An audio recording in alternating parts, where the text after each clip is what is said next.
우리는 지금 창세기 3장, 4장, 5장을 함께 묵상하고 있는 중입니다. 지난 주일에는 창세기 4장을 묵상하면서 하나님이 선택을 결정하는 중요한 요소 가운데 하나는 예배의 품격이라 말씀을 드렸습니다. 예배의 품격은 물격으로 만드는 것이 아니라 나의 전 존재를 드리는 인격으로 만들어진다라는 말씀을 드렸습니다. 전 존재적인 인격으로 만들어지는 예배의 품격은 첫째는 설상가상 우리가 죄를 지었다 손 치더라도 하나님을 떠나서는 안 된다라고 말씀을 드렸습니다. 우리가 예배 한번 잘못 드렸다고 또 예배에 한번 빠졌다고 또 다른 사람들을 남들처럼 도우지 못했다고 선한 일을 못했다고 나는 하나님 앞에 설 수 없는 자라 그렇게 생각하고 하나님을 떠나서는 안 된다. 그러면 어떻게 할 것인가? 비록 우리는 죄의 성을 가지고 나왔고 또 죄를 가지고 살고 죄를 지으면서 살 수밖에 없는 연약한 자들이지만 그럼에도 불구하고 하나님 앞으로 더 가까이 나아가는 것이 예배의 품격을 높여가는 일이다라고 말씀을 드렸습니다.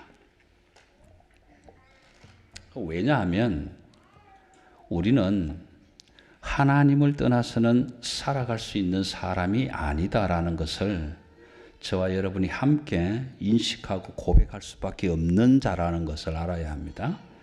그렇기 때문에 4장에서 말씀드린 가인은 동생을 죽이는 일을 저질렀지만 그럼에도 불구하고 하나님의 은혜가 세상 밖으로 나갔을 때 다른 사람에게 죽임을 당하지 않는 그런 표를 받았습니다. 우리 같으면 그런 은혜의 표를 받았으면 더 감사하면서 하나님 앞으로 가야 할 텐데 가인은 하나님 앞을 떠나서 에덴 동쪽으로 나가 성을 쌓고 자기의 두려움을, 자기의 연약함을, 자기의 미천함을 보호하기 위한 울타리, 성문화를 시작을 하게 됩니다. 오늘 5장 본문은 다른 사람이 족보이기 때문에 중간에 끊을 수가 없어서 32절까지 다 읽기는 했습니다만 오늘 한 가지 사실만 말씀을 좀 나누려고 합니다. 우리가 하나님을 떠날 것인지 아니면 하나님을 더 가까이 해야 할 것인지는 우리가 결정하는 겁니다. 저와 여러분이 결정하는 겁니다. 그래서 내가 하나님을 더 가까이 가서 예배의 품격을 조금 더 품위 있게 만들어 갈 것인가 아니면 하나님 앞을 떠날 것인가라는 것은 오늘 우리가 결정하는 겁니다. 오늘 5장 본문에는 아담의 가정에 가인을 통해서 죽을 수밖에 없었던 그 아벨 대신 다른 씨를 주신 셋 계열의 계보입니다. 셋 계열의 계보인데 사실 4장에서 소개되는 가인 계보의 사람들과 5장에서 소개되는 셋 계열의 계보에는 많은 차이들이 있습니다. 많은 차이들이 있는데 그냥 놔둬요. 놀게. 여러분들이 성경을 읽으시면서 묵상하시면서 이런 차이들을 좀 찾아가시면서 발견하시면서 그렇게 묵상할 수 있으면 좋겠습니다. 하나님은 성경을 통해서 두 계보를 보여줍니다. 두 가정의 계보를 보여주는데 크게 말씀을 드리면 첫 번째 계보는 첫 번째 아담의 계보이고 두 번째 계보는 예수 그리스도가 되시는 두 번째 아담 계보를 우리에게 보여줍니다. 오늘 5장 본문은 아담의 계보 가운데서 아벨 대신 다른 후손을 허락하신 셋 계열의 계보인데, 이 계보를 조용히 집에 가셔서 다시 한번 말씀을 묵상하시면서 찾아보시면 엄청난 보화들을 발견할 수 있게 될 것입니다. 첫 번째는 우선 우리가 공통적으로 이런 질문을 한번 해보겠습니다. 왜 하나님은 셋 계열의 족보를 우리에게 보여주시고 있을까? 왜 보여주실까? 왜 오고 오는 많은 세대의 하나님의 말씀책을 통해서 셋 계보를 우리가 읽어야 하는가? 우리 모두는 책은 없더라도 족보는 다 가지고 있지 않습니까? 저와 여러분이 하나님 왕 예수 공파 365대 자손이나 되면 이 계보가 우리에게는 중요합니다. 왜냐하면 그 계보 안에 있는 저와 여러분의 이름을 찾아내야 하기 때문에 그렇습니다. 그런데 저와 여러분이 이 성경을 아무리 읽어봐도 이 셋 계보는 나하고 무슨 상관이 있는가요?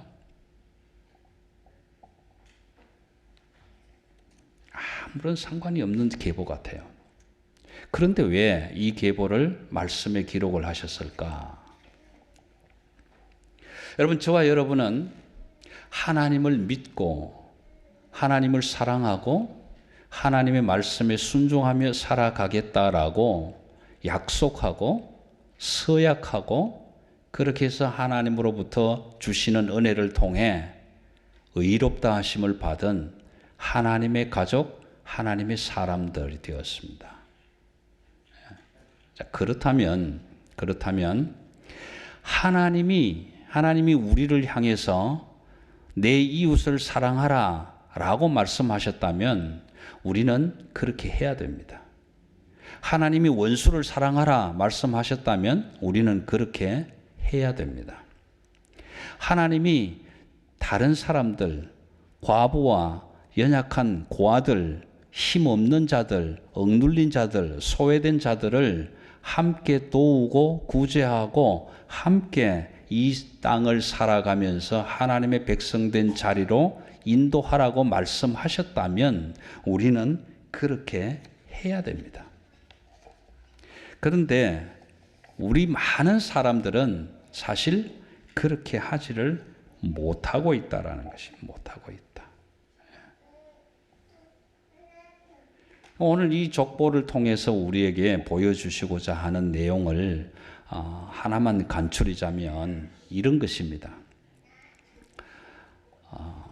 4장을 찾아보시면 4장의 가인의 계보 안에도 에녹이 소개됩니다. 에녹이 소개되고 에녹의 후손으로 라멕이 나타납니다. 5장에도 보면 셋 계보가 소개되는데 셋 계열 안에서도 에녹이 보입니다. 에녹이 나타나고 에녹의 후손인 라멕이 나타나고 라멕의 뒤를 이어서 노아가 태어나고 있다는 사실을 계보는 보여줍니다. 근데 4장과 5장의 굉장한 차이는 수명이 길다는 겁니다. 머두셀라는 969년을 살았다고 하는데 이 삶의 수명이 여러분 이해가 됩니까? 우리는 이해되지 않습니다. 이해되지 않아요. 그런데 현대 과학자들은 노아 홍수 시대에 이 지구를 보호하고 있던 물청이 깨어짐으로 인해서 자외선, 적외선이 강해지고 또 여러 가지 질병이나 이런 원인들이 보호받지 못하는 상황으로 파괴되어 버렸기 때문에 홍수 이후로 사람에게 주어진 수명은 120년으로 줄었다라는 사실을 과학자들은 이야기하고 있습니다. 그럼에도 불구하고 우리는 969년을 살았다라는 이야기는 믿어지지 않잖아요. 믿어지지 않는 겁니다. 우선 이 내용들은 다음 시간에 또다시 말씀드릴 기회가 있겠지만 오늘 중요하게 말씀드리고 싶은 것은 이런 것입니다.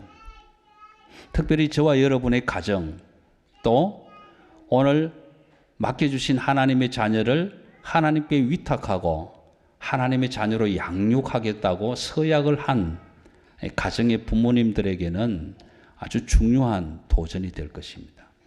무슨 도전이냐 하면 여러분의 자녀들은 에녹입니다. 에녹인데 이 에녹이 가인의 계보에도 나타나고 있습니다. 셋 계열에도 나타나고 있습니다. 그러나 에녹은 선택할 수 있는 아무런 근거가 없습니다. 그래서 오늘 예배의 품격을 높이는 선택은 내가 하는 거지만 두 번째로 선택해야 할 부분들은 가정과 가족이 한다라는 것입니다. 여러분 이렇게 질문해 보겠습니다. 오늘 유아 세례를 받게 된 부모로서 아이를 대신해서 서약을 했습니다. 예식을 거행하기 전에 확인하고 받지 않겠다고 생각되는 분들은 취소하라고 제가 말씀을 드린 이유는 여기에 있습니다. 여러분의 자녀가 하나님이 맡겨주신 에녹이라면 여러분은 여러분의 자녀를 가인처럼 키우겠습니까? 아니면 셋처럼 키우겠습니까? 여러분의 자녀가 아버지를 가인으로 두면 좋겠습니까? 아니면 셋 아버지를 두면 좋겠습니까? 만약에 오늘 아이들을 하나님께 위탁한 부모 입장에서 여러분의 아버지가 가인이면 좋겠습니까? 셋이면 좋겠습니까?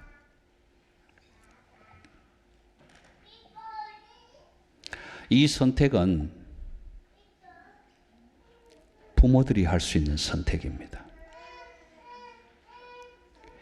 여러분들이 만약 오늘 하나님 앞에 자녀를 위탁하고 하나님의 자녀로 양육하겠노라고 손을 들고 하나님과 교회 앞에서 서약을 하셨고 이제 그 아이들을 그렇게 키워야 할 텐데 많은 사람들은 세례를 받고 손을 들고 약속을 하고 교회와 하나님 앞에 서약을 했지만 돌아가면 그 아이를 약속대로 키우지 않는 가정들이 너무 많습니다. 무슨 말씀을 드리고 싶은가 하면 만약 여러분들이 오늘 하나님과 교회 앞에서 서약한 대로 그 아이를 하나님의 말씀에 순종하며 하나님께 위탁하며 친히 경건의 본을 보이면서 살지 않는다면 첫째는 하나님과의 약속을 어기는 것입니다.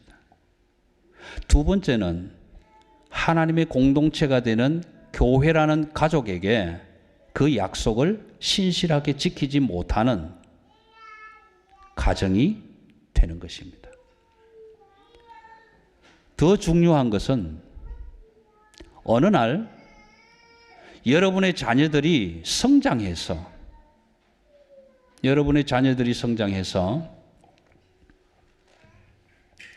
아빠, 엄마, 왜 아빠, 엄마는 하나님과 교회 앞에서 나를 하나님의 자녀로 양육하겠다고 손을 들고 서약을 해놓고 나를 왜 이렇게 키웠냐? 왜 하나님의 자녀로 키워주지 않았냐? 라고 아버지, 어머니에게 질문해 올 때 여러분들은 부모로서 그 책임 있는 대답을 하셔야 할 것입니다. 유아 세례의 중요성은 아이에게 있는 것이 아니라 그 아이를 양육하게 책임을 맡은 부모의 서약에 있는 것입니다. 그러므로 오늘 아이를 하나님께 맡겨드린 가정들이 서약한 약속대로 지켜나가지 못한다면 결국은 하나님이 보여주시는 두 계보 안에서 셋 계보를 따라가지 못하고 가인의 계보를 따라가는 결과를 가져오게 되는 것입니다.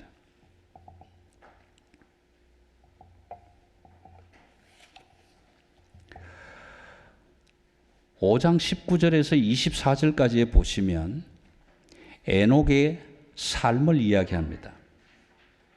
에녹은 자녀를 낳으면서 300년 동안 자녀를 낳으면서 살았다고 기록합니다. 여러분, 300년 동안 아이를 낳으면서 산다는 것이 얼마나 힘든지 엄마들은 기억할 수 있을 것입니다. 300년 동안 아이를 낳으면서 하나님과 동행했다. 365년 동안 하나님과 동행했다. 여러분, 하나님과 동행하는 일이 그렇게 쉽지 않습니다. 감기만 조금 들어도 하나님, 오늘 나는 몸이 불편하니까 하나님 혼자 가세요. 어젯밤에 야근하고 피곤하니까 하나님 혼자 가세요. 오늘 나 바쁜 일이 있으니까 하나님 혼자 가세요. 우리는 너무 쉽게 하나님을 혼자 보내지 에녹처럼 365년을 하나님과 동행하며 살아가는 그 결단을 내리기가 결코 쉽지 않습니다. 왜 이 족보를 우리에게 보여주시는가? 일평생을 하나님과 함께 하겠다고 약속한 저와 여러분에게 에녹은 이렇게 살았다는 사실을 우리에게 상기시켜 줍니다. 그리고 한 가지 더, 하나님이 에녹을 데려가심으로 에녹은 이 세상에 있지 아니하더라라는 말을 첨가합니다. 여러분, 하나님이 에녹을 데리고 가셨다. 그래서 이 세상에 있지 않다라는 것은 두 가지 의미를 가집니다. 첫째 하나는 하나님은 내가 죽지 않았지만 살아있을 동안에 살아있는 채로 하나님은 하나님의 나라로 에녹을 데리고 가셨다라는 의미가 있고, 두 번째는 이 땅에 내가 살아가고 있지만 에녹처럼 하나님과 동행하며 살아가는 그 삶은 세상을 살아가는 것이 아니라 세상 속에서 하나님의 나라로 살아가게 하셨다라는 의미를 가지고 있는 것입니다. 그래서 오늘 나는 여러분들에게 다시 한번 권면합니다. 쉽지 않겠지만, 어렵겠지만, 그럼에도 불구하고 에녹이 365년 동안을 하나님과 동행했다는 이 사건 하나만으로도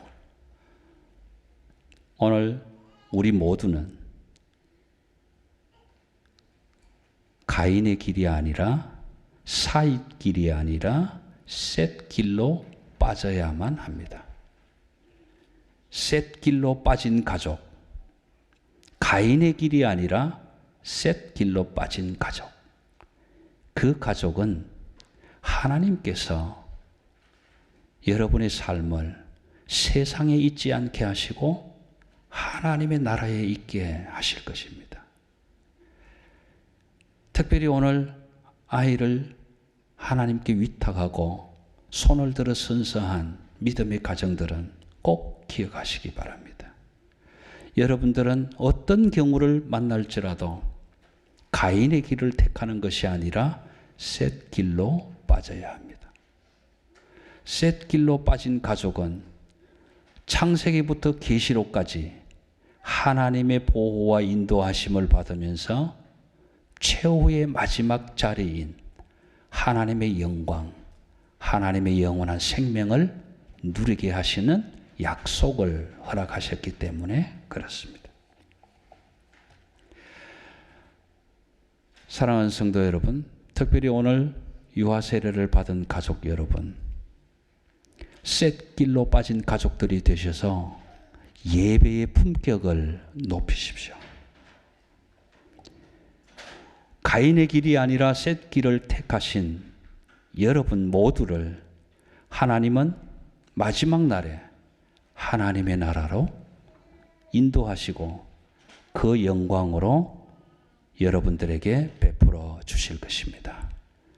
기도하시겠습니다.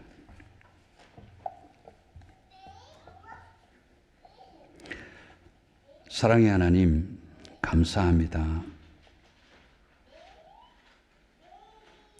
가인의 계열과 셋 계열을 보여주시면서 너희는 섞이면 안 된다라고 말씀해 주셨습니다. 하나님이 섞이지 말라고 하셨기 때문에 우리는 섞일 수가 없습니다. 섞여져서도 안 됩니다. 그런데 세상을 살려고 나가보면 섞이지 않을 수가 없는 일들이 너무 많습니다. 그때마다 오늘 말씀으로 계시해 주신 셋 계열의 계보를 다시 한번 찾아 읽을 수 있게 하시고 하나님과 동행한 에녹의 삶을 통해서 세상 사람이 아니라 하나님의 사람으로 이 땅을 살아갈 수 있는 지혜와 용기를 기억하며 되새길 수 있는 우리 모두가 되게 하여 주옵소서. 그리하여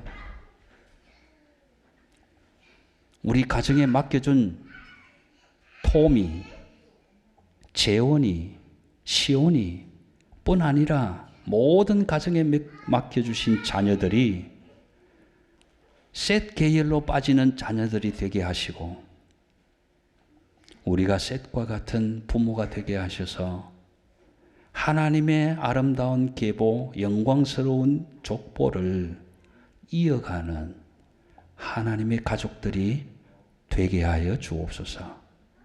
감사를 드리며 우리 주 예수 그리스도의 이름으로 기도드리옵나이다. 아멘.